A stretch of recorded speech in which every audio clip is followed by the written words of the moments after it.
We were taught faith was falling blindfolded through the dark.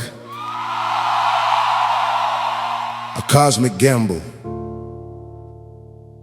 A spiritual coin toss in the silence of the universe. But somewhere beneath the dust of forgotten parchment, buried under the ruins of history, the evidence started breathing again. This is not emotional anesthesia. This is courtroom language. This is covenant documentation. This is heaven's archive system. And tonight, we reopen the case file.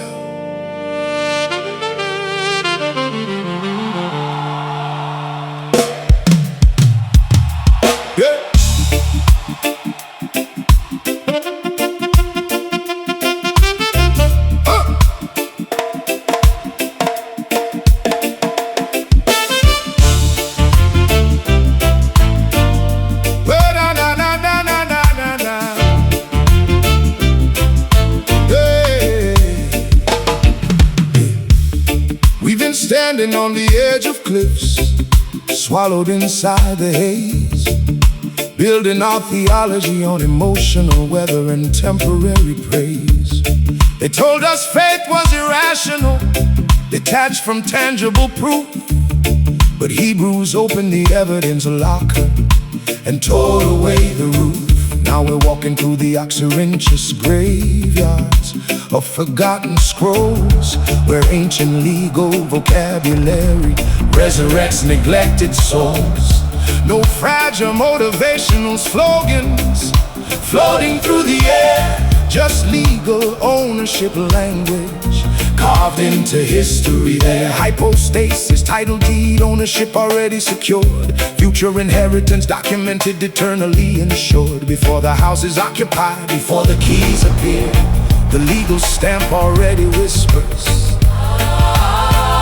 your promise is already here. I can hear the pages turning, I can hear the witnesses rise, I can hear the sound of memory breaking open blinded eyes, because faith is my hypostasis, the title deed inside my hand, sealed and notarized. So, it's wild.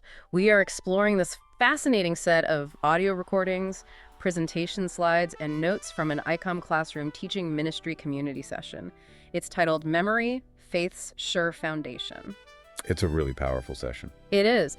And to set the stage here, Yhwh led a discussion on biblical faith, explaining that it is built on evidence of what God has already done rather than being a blind leap into the unknown. And I mean, the implications of that framing are just massive. Right. It changes everything. It really is a complete paradigm shift. It moves belief out of this realm of abstract emotion and drops it firmly into the realm of tangible documentation. Tangible documentation. I love that. So our mission today is basically to rebuild our definition of faith from the ground up. Step by step, we're going to look at the ancient, gritty legal documents of the first century to understand the original vocabulary, right? Right. And from there, we'll trace how historical figures actually catalog their own spiritual evidence. Which ultimately leads to this very practical modern system we'll talk about later, how you can build and maintain your own forensic case file. Yeah, we'll get into the actual assignment given to the community, which is super practical. But let's dive into the vocabulary first. Let's do it. Because if we're claiming that faith is a legal argument, we can't just rely on our modern English connotations of the word, right? No, not at all. We really have to look at the actual forensic terms the original authors were using back then. So where do we start with that? Well, the foundational text for this entire discussion is Hebrews chapter 11, verse 1. Okay, the famous one. Right, which traditionally reads, now faith is the substance of things hoped for, the evidence of things not seen. Which, I mean, it's beautifully poetic. It is, but that poetic translation unintentionally softens the blow of what the author was actually trying to communicate. How so? Well, when you look at the underlying Greek words, it just shatters that modern assumption that faith is just a feeling. Because they weren't using religious language. Exactly. The author of Hebrews was not using emotional language at all. They were using the hard language of property law and the courtroom. Okay, that is fascinating. Unpack that for us. So the specific vocabulary changes the whole game. Let's look at the word translated as substance. In Greek, the word is hypostasis. Hypostasis. Right, it's a compound word. Hypo meaning under, and stasis meaning standing. So literally that which stands under. Yes. Like a foundation or a substrate. But the historical context is where this gets incredibly specific and really cool. What happened historically? So in the early 20th century, archaeologists were excavating these ancient Egyptian trash dumps, of all places. Really? Trash dump? Yeah, and they discovered this massive collection of documents known as the Oxyrhynchus papyri. Oh, wow. And these weren't sacred religious scrolls, right? Not at all. They were everyday, secular administrative records. We're talking tax documents, wills, receipts, property records. Just the mundane paperwork of daily life. Exactly. The paperwork of daily commerce. And in those secular documents, the word hypostasis appears constantly. What, really? How are they using it? It was used in a strictly legal sense to mean the title deed to a property. A title deed. Yes. It was a physical, authenticated document proving ownership. Okay, that completely changes the tone of Hebrews 11. Right. In ancient philosophy, it was also used to describe the underlying reality behind an appearance, the real thing, not just a shadow. So when the author of Hebrews writes that faith is the hypostasis of things hoped for, They are speaking the language of ancient real estate.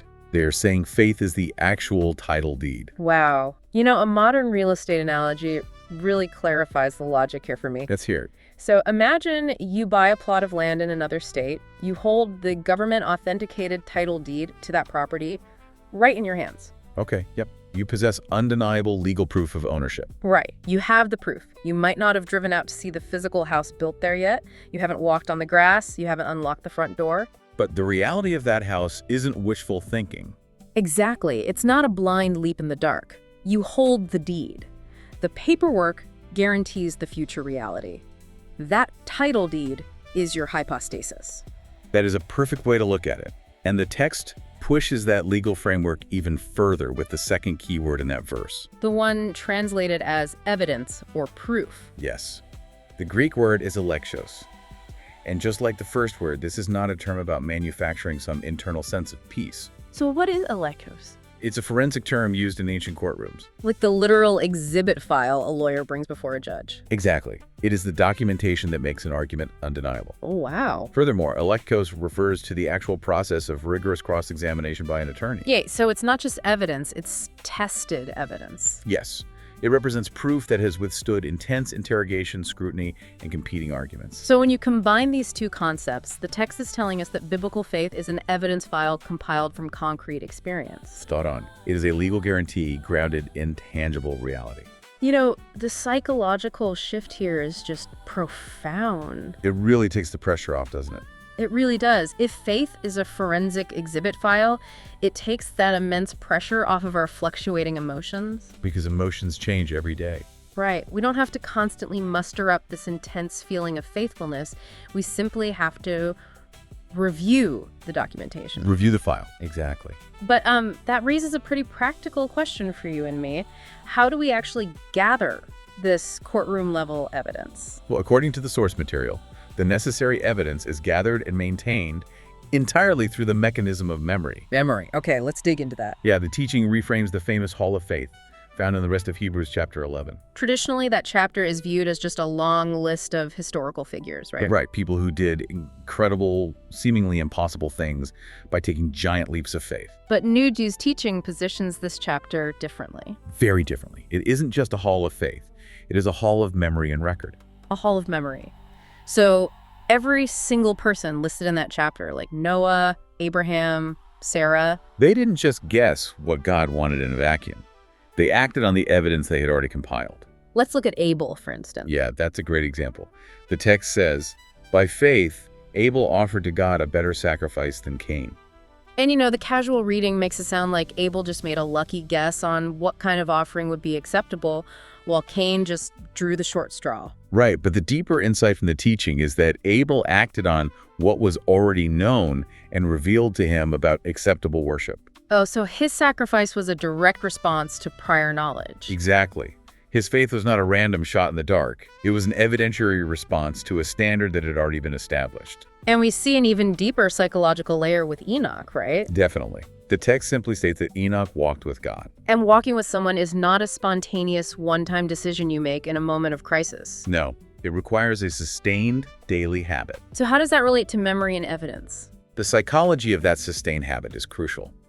Enoch's faith was built through daily relational experience. Because every single day he walked with God, he was adding a new document to his spiritual case file. He was cataloging proof every day, which contrasts sharply with our modern tendency to only seek out divine interaction during an emergency. Right. If you only engage in moments of crisis, you don't have a deep catalog of memories to draw from. Exactly.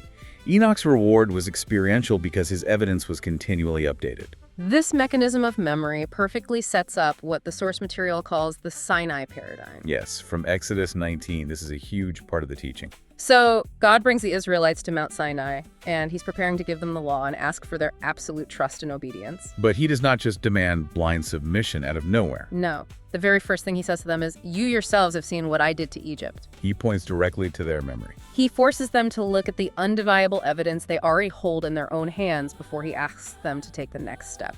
Exactly. But I know some people might struggle with that dynamic. Yeah, actually, let me play devil's advocate here for a second, because this can easily be misunderstood. Go for it.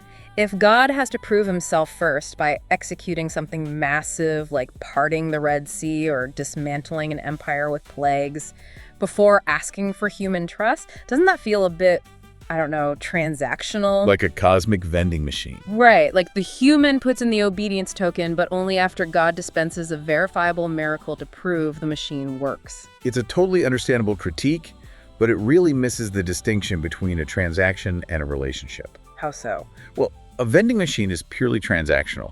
You insert currency, you get a product, and the interaction is completely over. Sure. A relationship, however, requires a foundation of trust that must be built and validated over time. Think about how trust operates in human dynamics. Okay. If a total stranger walks up and asks to borrow your car, you immediately say no. Of course. I'm not handing my keys to a stranger. But if your best friend of 20 years asks for your keys, you toss them over without a second thought. Because I know them. Right. You don't do that because you're taking a blind leap of faith. You do it because you have a deeply cataloged history of their reliability. Oh, that makes total sense. God is not engaging in a transaction at Sinai.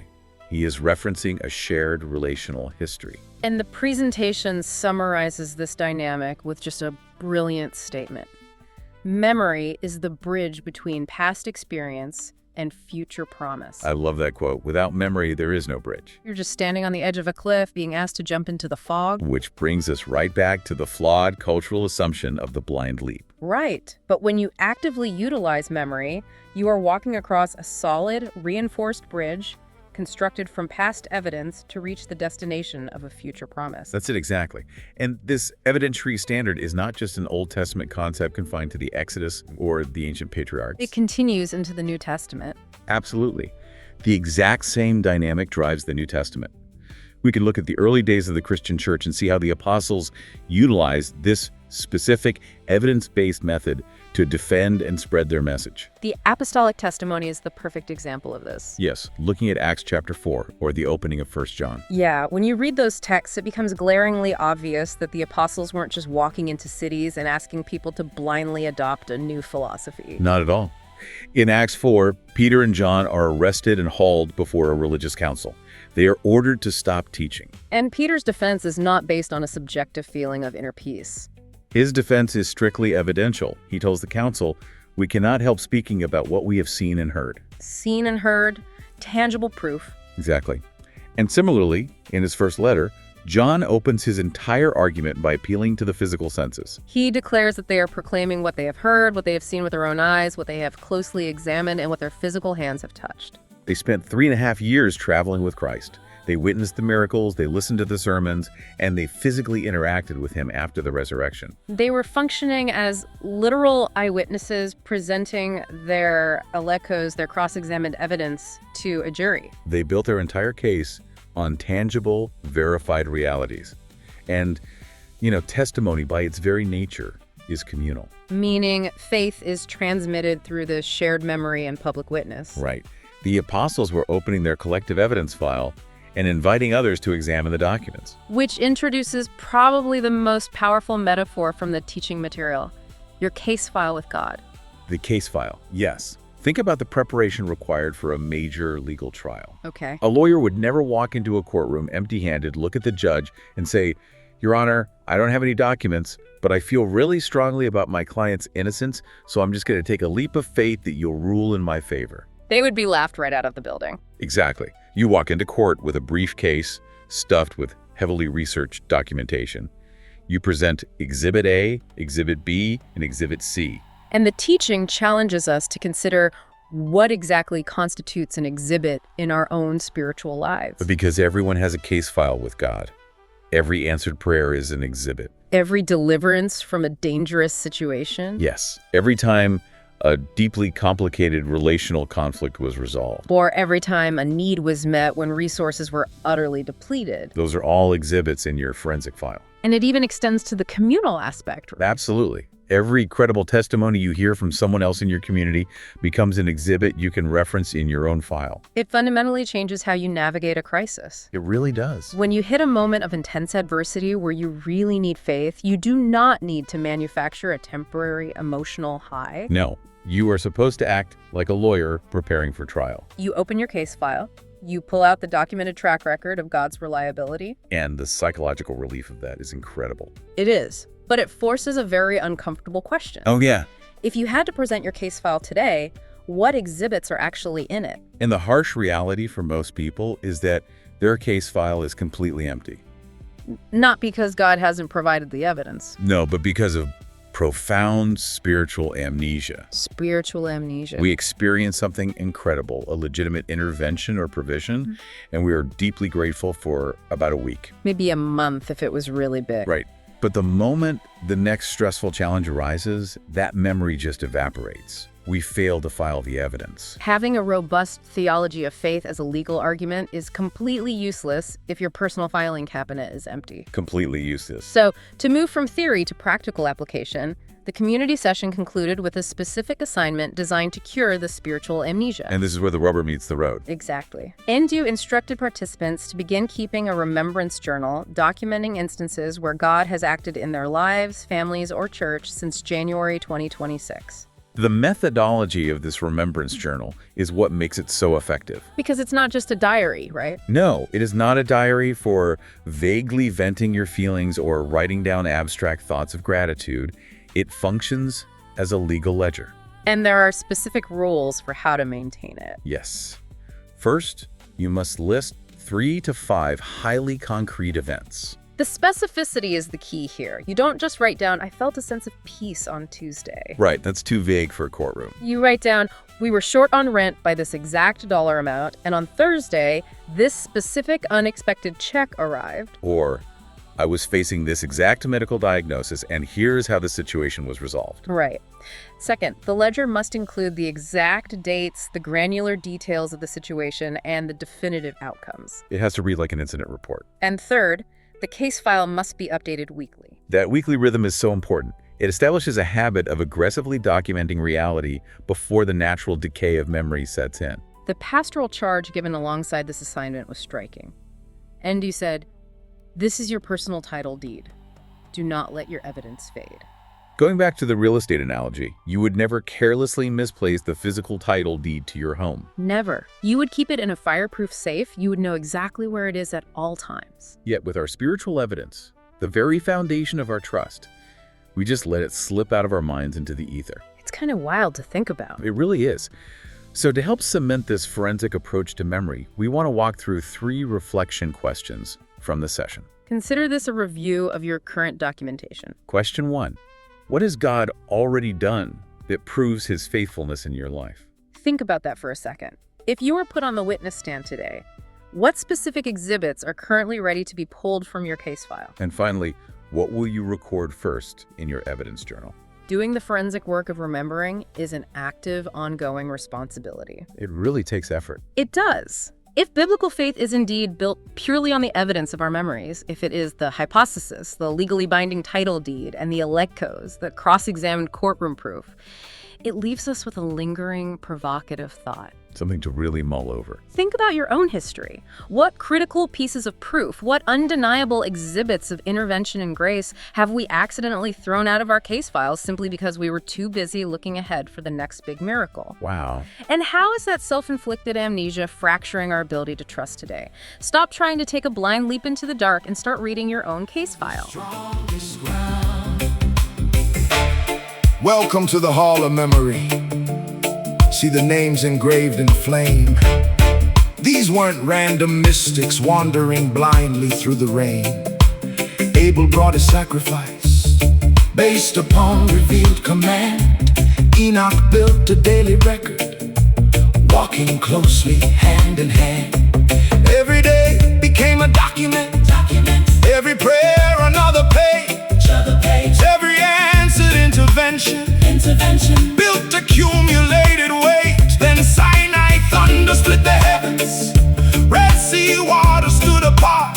God appealed to witness history before requesting human hearts. You have seen what I did to Egypt. He anchored trust in what they knew, because biblical faith remembers what the living God came through.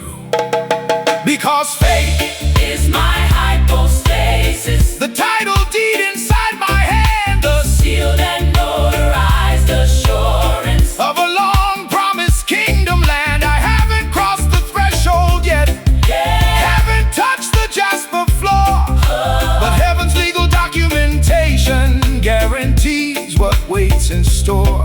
And faith is my elegchos, the tested evidence on file, cross-examined through the fires, still surviving every trial. So open up the briefcase now, lay every document down. This is not blind superstition, this is the strongest ground. Memory is the bridge steel, holding tomorrow to yesterday's miracles. But we suffer from spiritual amnesia. We forget too quickly. Last month we were dancing over answered prayers. This month we're drowning in panic again. We leave heaven's evidence cabinet unlocked. Miracles evaporate from our vocabulary, and fear rewrites the narrative. But Peter stood before councils. John stood before threats, and they answered with forensic language. we speak of what we have seen, What we have seen, what we have heard, what our hands have handled, eyewitness testimony, public evidence. communal memory. The gospel was never built in secret. Stop jumping into the dark. Open the ledger, Read your history study the evidence, and remember, you were never abandoned. a soft trumpet echoes once. Rain falls outside the sanctuary. The tape machine slows, and the final whisper arrives. Faith remembers.